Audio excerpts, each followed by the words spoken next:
fortunate to wake up every day at the University of Charleston and experience all that life has to offer in one of the most beautiful locations in the entire state of West Virginia.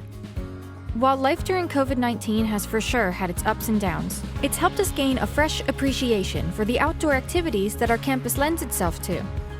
This is why we're asking you to partner with us for the 2021 UC Give Day project, a reinvention of the campus boathouse, turning it into an outdoor recreation center and event venue. This new exciting resource is scheduled to open in the fall of 2021 and will provide our entire campus, students, staff, and faculty with access to outdoor recreation equipment such as bikes, kayaks, and paddleboards. The refreshed building will also provide our community with an outdoor space for events, helping us to better utilize the UC lawn, aka the coolest piece of real estate in all of Charleston. Big things are continuing to happen at UC because of people like you. So help your school continue to prosper in the future by giving for gold on February 18th.